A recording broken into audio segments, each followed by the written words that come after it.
నమస్తే, నేను మీ కుప్ప పద్మిని. ఇన్నాళ్ళు మీ సపోర్ట్ ని నాకు అందిస్తూ, మీ ప్రేమని నాకు అందిస్తున్న ప్రతి ఒక్కరికి కృతజ్ఞతలు. ఇప్పుడు చూడబోతున్న ఈ వీడియో కూడా ఖచ్చితంగా మీకు ఉపయోగపడుతుంది. లైక్, షేర్ అండ్ సబ్స్క్రైబ్ చేసి మీ ఇష్టాన్ని అలాగే మీ సపోర్ట్ ని నాకు అందించండి. అలాగే ఈ వీడియో పట్ల మీ అభిప్రాయాన్ని కమెంట్ సెక్షన్ లో కమెంట్ చేసి నాకు తెలియజేయండి. నమస్తే, వెల్కమ్ టు అవర్ ఛానల్. నేను పద్మిని. ప్రస్తుతంతో పాటు ప్రముఖ ఆధ్యాత్మికవేత్త, ఆస్ట్రాలజర్, న్యూమరాలజిస్ట్ తనిష్క మేడం మనతో పాటు ఉన్నారు. మాట్లాడదాం. తనిష్క గారు నమస్తే అండి. నమస్తే అమ్మా. మేడం, మార్గశీర్ష మాస బహుళ పక్ష అష్టమి వచ్చింది అని అంటే ఇక్కడ తెలుగు వాళ్ళకైతే విపరీతమైన చాలా పెద్ద పండగ అని చెప్పుకోవచ్చు. ఎందుకంటే అనఘాష్టమి చాలా చాలా విశేషంగా స్వామి వారికి చేసుకుంటూ ఉంటాము. అనఘాష్టమి అంటేనే అసలు ఈ నా జర్నీ భక్తి టీవీలో స్టార్ట్ చేసి సుమారు 2 ఏళ్ళు అవుతుంది. అంతకుముందు తెలీదు అనఘాష్టమి అనేది ఒకటి ఉంటుంది, అది చాలా పవర్ఫుల్ అని కొంతమంది చెప్తూ ఉంటే చాలా ఇన్స్పైర్ అయ్యాను. ఎంత ఇన్స్పైర్ అయినా నేను చేసుకోలేకపోయాను. ఎందుకంటే స్వామి అనుగ్రహం ఉండాలి కదా. ఎప్పుడు అనుకున్నా ఇప్పుడు చేద్దాం అప్పుడు చేద్దాం, 2 ఏళ్ళు అయిపోయింది, ఇప్పుడు దాకా చేసుకోలేకపోయాను. అంటే చూశాను, రకరకాల విధానాలు తెలుసు, అయినప్పటికీ అనుగ్రహం ఉండాలి. డిసెంబర్ మాసంలో ఈ అనఘాష్టమి చాలా చాలా స్పెషల్. స్వామివారికి చాలా అద్భుతంగా చేసుకుంటాం. మరి దత్తాత్రేయుడు అనుగ్రహం గనక పొందితే జీవితంలో వచ్చేటటువంటి మార్పుల గురించి ఒకసారి మీ ద్వారా తెలుసుకోవాలనుకుంటున్నా. అనఘాష్టమి ఎలా చేసుకోవచ్చు ఇవన్నీ ఒకసారి. ఇప్పుడు అనఘాష్టమి అంటే అనఘాదేవి అంటే ఎవరు అంటే త్రిశక్తి అంశం. అంటే మనకి ఎట్లా బ్రహ్మ, విష్ణు, శివుడు ముగ్గురు ఉన్నారో అలానే ఇక్కడ సరస్వతి, లక్ష్మీ శక్తి ముగ్గురు దేవతలు కలిపిన శక్తి అనఘాదేవి. సో ఇప్పుడు మనం ఏం చేస్తామంటే ఆయన బ్రహ్మచారి కదా, ఎలా ఆయనకు భార్య అంటే ఆయన శక్తిలే అంతే. బట్ అయితే ఇక్కడ ఏంటంటే బ్రహ్మచారిగానే ఉంటాడు ఆయన. కానీ ఈ శక్తి అంటే అమ్మవారు, త్రిశక్తి అమ్మవారిని మొక్కడం వల్ల ఏమైతుందంటే మనకు దత్తాత్రేయుడిని మొక్కినంత ఫలితం ఉంటుంది. సో లేదు, తప్పకుండా అమ్మవారి బ్లెస్సింగ్స్ ఇస్తేనే వాళ్ళ అయ్యవారు ఇస్తారు. 100% శక్తి అనుగ్రహం ఉండాలి. సో వీళ్ళ ముగ్గురు. సో ఈ అనఘాష్టమికి ఏంటంటే జనరల్ గా అష్టమి అంటేనే 8. అవునండి. సో వీళ్ళకి 8 పిల్లలు అనమాట. ఓకే. సో మనం ఇక్కడ అష్టసిద్ధులు పొందాలి అంటే కూడా మనకు వచ్చి వాళ్ళ బ్లెస్సింగ్స్, అమ్మవారి బ్లెస్సింగ్స్ ఉండాలి అనగాదేవి. సో చాలా మందిలో ఏంటంటే కలసం పెట్టుకుంటారు. ఈ 8 పిల్లల గురించి, 8 సిద్ధుల గురించి మనకు చిన్న కలసాలు 8 దిక్కులో పెడతారు. ఇంకా 2 కలసాలు ఏంటంటే దత్తాత్రేయుడు గురించి ఒక కలసము, తర్వాత అనగాదేవి అమ్మవారి గురించి ఒక కలసం, 10 కలసాలు పెడతారు. కానీ 10 కలసాలు పెడతారు. బట్ ఇందులో ఏంటంటే కొంతమంది 10 కలసాలు మాకు పెట్టడం వీలు కాదండి, మేము అలా అన్ని చేసుకోలేదు అనే వాళ్ళు సింపుల్ గా వాళ్ళ అమ్మవారి గురించి ఒక్కటేనే పెట్టుకోవచ్చు. అంటే అమ్మవారు అందులో స్వామివారి గురించి కూడా ఆ కలసంలోనే మనం సంకల్పం చేసుకోవచ్చు. కానీ ఈ 10 కలసాలు పెట్టే వాళ్ళు వాళ్ళకి ఓకే వీలైతుందంటే పెట్టవచ్చు. ఎప్పుడు మనం ఎట్లా కలసం తయారు చేస్తామో సేమ్ అదే ప్రాసెస్ ఉంటది. కానీ ఏంటంటే ఒక ప్లేట్, ఒక పీటన పెట్టేసుకుని దాని మీద 8 సైడ్ లో మనం పెట్టేసుకుని అష్ట దిక్కులో పెట్టాలి. అలా 8 కలసాలు, మధ్యలో ఇంకా 2 కలసాలు సెపరేట్ గా పెట్టి మొక్కుతాం. సరే, ఇవి మనం ఎందుకు పెడతామంటే మనకు అష్ట ఐశ్వర్యం రావాలి. సిద్ధులు సిద్ధించడం అంటే చాలా కష్టం, చాలా సాధన చెయ్యాలి. అవును, ఇది ఒకే రోజు పూజ.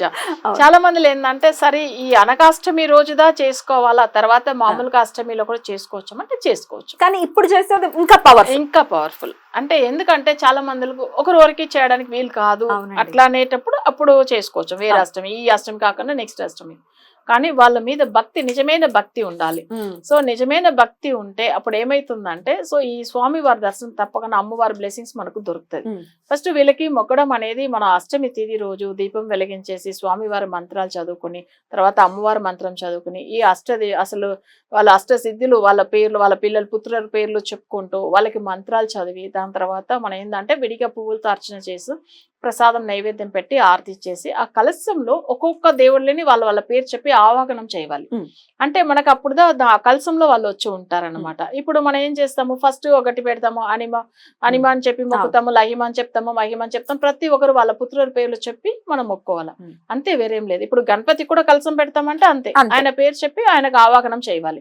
ఇదైతే ఇప్పుడు పురోహితుల్ని పిలుచుకున్న వాళ్ళు కూడా చేయిస్తారు కదా, ఇంకా మంచిది. గుళ్ళో కూడా చేయిస్తారు సామూహికంగా. తప్పకుండా ఇవన్నీ మాకు తెలియవండి, అనఘాష్టమి చేసుకోవటం మాకు రాదు అంటే డెఫినెట్ గా దాని గురించి ఒక అవగాహన ఉండాలి.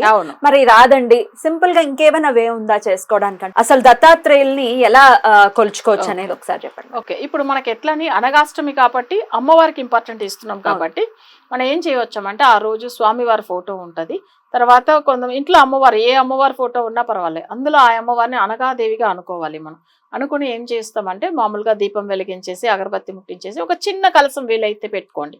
ఎందుకంటే కలసానికి అంత ఫలితం ఉంటుంది. సో మన ఈ 10 కలసం కాకుండా ఒక చిన్న కలసం, అందులో మన కలసం ఎలా పెట్టాలని మామూలుగా మనం సెర్చ్ చేస్తే దొరుకుతాయి, అందరికీ తెలుసు, చాలా ఈజీ.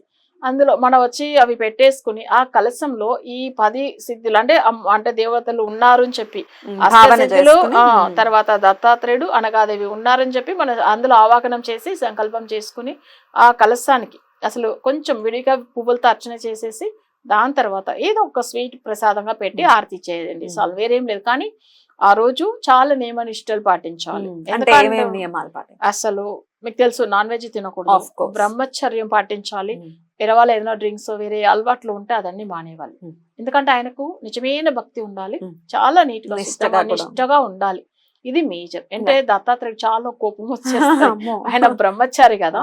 సో అందుకే మనం ఆ పూజ అనేది అంత భక్తిగా కోరుకుని చేస్తే చాలు. అలా చేస్తే ఫలితం కూడా అలానే ఉంటుంది కదండి. ఉంటుంది తప్పక. ఎటువంటి కోరికైనా నెరవేరుతుందా? స్వామి వారిని తెలుసుకొని అమ్మవారిని తెలుసుకుంటే చాలు. ఇప్పుడు మనకు కావాల్సింది ఏంది, ఇప్పుడు ముగ్గురు దేవులు, ఎటు తిరిగినా శివ లేకుండా ఏం లేదు, బ్రహ్మ లేకుండా విష్ణు లేకుండా ముగ్గురు, అట్లనే ఈ ముగ్గురు శక్తులు కూడా, ఈ 3 శక్తులు లేకపోతే ఏమీ లేదు లోకంలో. సో అలా వీళ్ళు ఇద్దరు అంటే మనం చెప్పాలంటే వీళ్ళ ఈ కలసం పెట్టి మొక్కడం అనేది ఏంటంటే మనకు స్వామివారి దర్శనము ప్లస్ అమ్మవారు ఇద్దరు బ్లెస్సింగ్స్ తప్పకుండా మనకు వస్తుంది అనేది అక్కడ మీనింగ్ అయితే. సో ఇది ఎవరైనా చేసుకోవచ్చు సింపుల్ గా. ఇప్పుడు పంతులు పిలిపించి చేయడానికి వీలైతే చేసుకోవచ్చు, అలా కూడా 10 కలసాలు పెట్టి చేసుకోవచ్చు. చిన్న చిన్న చెంబులతో తీసుకొని అవి కూడా చేసే వాళ్ళు ఉంటారు, పెద్ద కలసం అని కాకపోయినా అట్లా వాళ్ళ ఇష్టం, అది వాళ్ళ కన్వీనియంట్. కానీ భక్తి ఉండాలి అంతే, వేరే ఏం లేదు.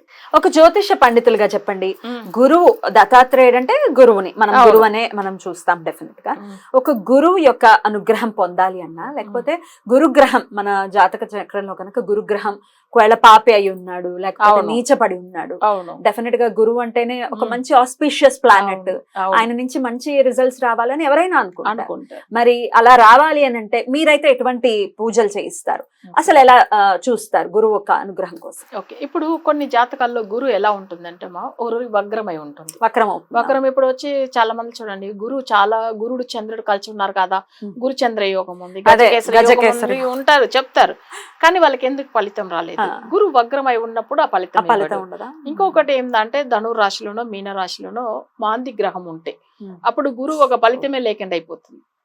గురు అట్లానే నెగిటివ్ అయిపోతాడు.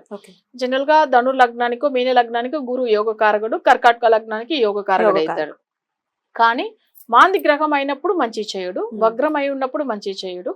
సో అలానే ఏమైతుందంటే కర్కాటక లగ్నంలో కూడా మాంది ఉన్నాడంటే ఆయన ఏం చేసేది ఉండదు. ఇంకా కర్కాటక లగ్నంలో మాంది ఉంటే గురు మాంది కాదు, గురు మాంది కాదు, అప్పుడు హెల్ప్ చేస్తాడు. కానీ ఏంటంటే గురువు వచ్చి వాళ్ళకి 2, 5, 7, 11, 9 ఈ స్థానంలో ఉంటే మంచి ఫలితం ఇస్తాడు. అవును, కానీ ఒకవేళ మీనంలో కానీ ధనుస్సులో కానీ మాంది ఉంటే ఫలితం అస్సలు ఉండదు. ఇంకొక విషయం ఏంటంటే గురువు వచ్చి మనం ఎప్పుడు కామన్ గా చెప్తాము 2, 5, 7, 9, 11లో ఉంటే మంచిది. అయితే కొన్ని గ్రహాలు కొన్ని జాతకాలకు గురువు వచ్చి కేంద్రంలో ఉన్నప్పుడు ఆయన దశ జరుగుతున్నప్పుడు మంచి చేస్తాడు. అంటే ఇప్పుడు సపోజ్ 4లో ఉన్నాడు, ధనుర్ లగ్నం అనుకోండి, వాళ్ళకి 4వ స్థానం మీనంలో గురువు ఉంటాడు, ఆయనకు సంబంధించిన గురు దశ అంతవరకు గురు మంచిదే చేయడు, ఆయన దశలో మంచి చేస్తాడు. దశ రావాలి, ఎందుకంటే కేంద్రంలో ఉంటాడు కదా. దశ రాకపోతే ఇప్పుడు రాహు నక్షత్రాలు అనుకోండి, దశ రాదు కదా. తర్వాత అది 120 years అప్పుడు వస్తుంది. ఎలాగా అసలు అప్పుడు ఎట్లా వస్తుంది? రాదు. అంతర్దశలో పనిచేస్తుంది, అంతర్దశలు పని. ఎందుకంటే కేంద్రంలో ఉన్న గ్రహాలు వాళ్ళు యోగకారకుడు అయినప్పుడు ఫలితం ఇస్తాడు. అదే వచ్చి వాళ్ళ చక్రంలో మనం అంటాం కదా, ఇప్పుడు గురువు వచ్చి ఇప్పుడు 10లో ఉంటే మంచిది కాదు, 4లో ఉంటే మంచిది కాదు కామన్ గా.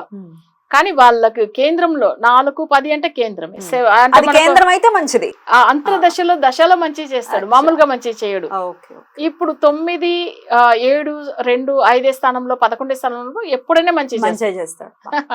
చాలా ఆస్పెక్ట్స్ నిజంగా. మరి గురువు యొక్క వశీకరణ పూజలు ఏమైనా చేయవచ్చు. ఇప్పుడు గురు వశ్యం వల్ల ఏం ఫలితం ఉంటుంది అది కూడా తెలియాలి. గురువు వచ్చి ధనకారకుడు, తర్వాత జ్యువెల్స్ మన ఎప్పుడైనా అంటే మనకు వచ్చే ఆభరణాల గురించి ఉండేది కూడా గురువే.